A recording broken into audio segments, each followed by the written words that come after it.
सोना इस साल बेहतर रिटर्न देने वाली कमोडिटी रही है। सोने के दाम जिस तरह तेजी से ऊपर उठे हैं, हर और निवेशक के मन में यह सवाल है कि भाव थमेंगे या और बढ़ेंगे। और यह सोचते सोचते सोने ने कल 74,000 रुपए प्रति 10 ग्राम के करीब करीब लेवल को छुआ। क्या सोने में जोरदार कमाई का अभी भी मौका है, और यह कितना बढ़ सकता है आने वाले दिनों में? इसी पर हम राय जानेंगे केडिया कमोडिटीज के प्रमुख अजय केडिया से। अजय जी, आपका स्वागत है। मैं हूं कमल शर्मा। अजय जी, धन्यवाद कमल जी। देखिए, निवेशकों ने, आप इस मोलतोल इंडिया के चैनल पे कई बार आप आए, आपने और भी जगह बोला कि सोने में निवेश करिए। हम जनवरी से देख रहे हैं सोना बढ़ता ही जा रहा है, गिरता है एक दिन और बढ़ता है 5 दिन। कल लगभग 74,000 रुपए प्रति 10 ग्राम के लेवल को छुआ है। क्या सोने के दाम नीचे आएंगे या बढ़ते ही रहेंगे? क्या होगा? देखिए कमल जी, सोना नीचे आता हुआ तो किसी को अच्छा लगता नहीं है, तो मुझे लगता है सोना ऊपर ही रहना चाहिए। मुझे अच्छे से ध्यान है कि पिछले साल दिवाली पे हमने एक रिपोर्ट निकाली थी, जब सोना 1750 के करीब था। तब हमने लिखा था कि 24 कारण की वजह से सोना हो जाएगा $2400। जी।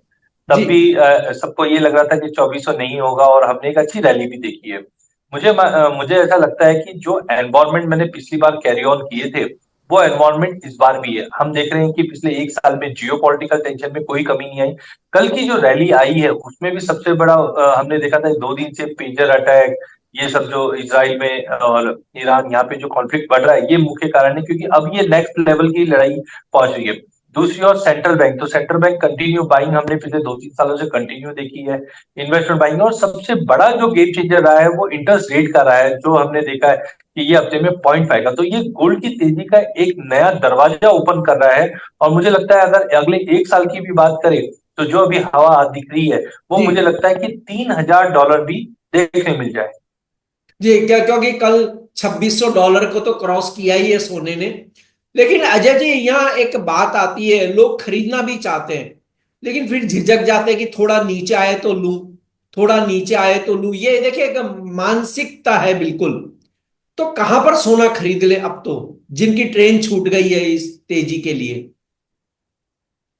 देखिए मैं आज ठीक है टॉपिक हम गोल्ड की ले रहे हैं, बट जैसे आपने बोला जिसकी ट्रेन छूट गई है, तो उसके लिए मैं हमेशा बोलता हूँ कि सोने की गाड़ी जिसकी छूट गई है उसको चांदी पे ध्यान देना चाहिए। तो चांदी पे भी हम आएंगे, एक अच्छी रिपोर्ट मैंने बनाई है, आप तक डेफिनेटली उसमें लेंगे।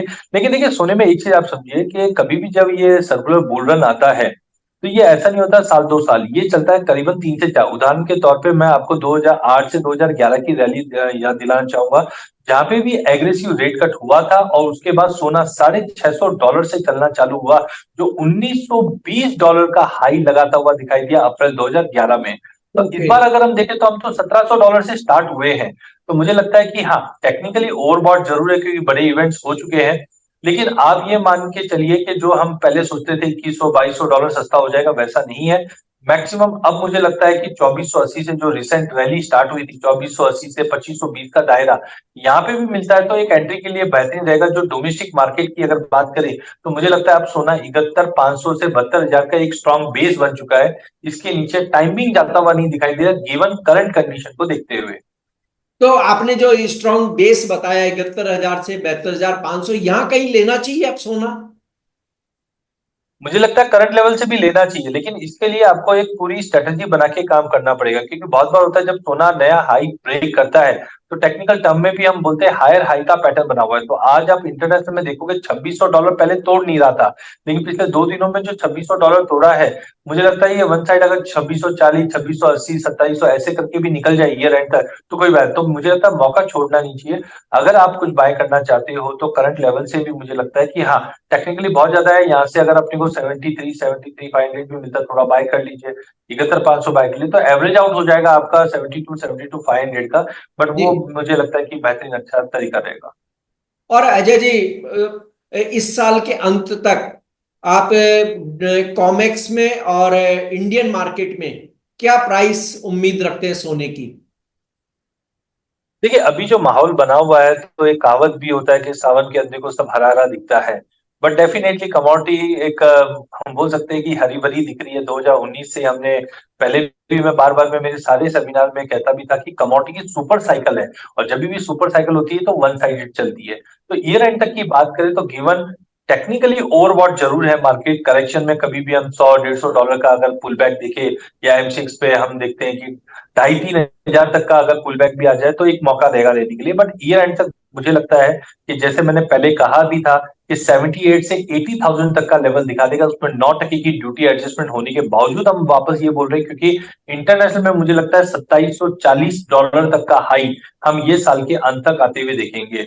और डोमेस्टिक मार्केट में मुझे लगता है कंजर्वेटिवली आप समझ के चलिए कि 77-78 का, और एग्रेसिव अगर आता है क्योंकि रुपए में भी गिरावट बढ़ रही है, वापस रुपए 84 के करीब है, तो 80,000 तक का भी लेवल चल जाएगा। कारण है कि क्वार्टर लास्ट में हम देखते हैं फिजिकल डिमांड बहुत इंप्रूव हो जाती है, चाइना की डिमांड अभी फेस्टिव से पहले बढ़ जाएगी। तो ये सारे कारण है जिसकी वजह से सोना मुझे लगता है ईयर एंड तक नया हाई लगाता हुआ दिखाई देगा डोमेस्टिक मार्केट पे भी।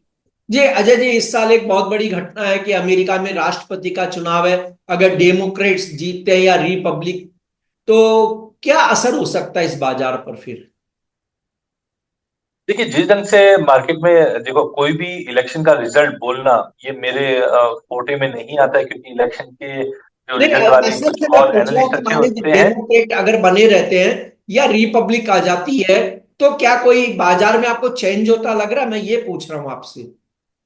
बराबर। तो मुझे लगता है कि कमल जी, जो मैंने अभी रिसेंटली थोड़े से अपडेट देखे हैं, तो डोनाल्ड ट्रंप का थोड़ा सा पलड़ा भारी जो मैंने न्यूज पढ़ी है उसमें लग रहा है।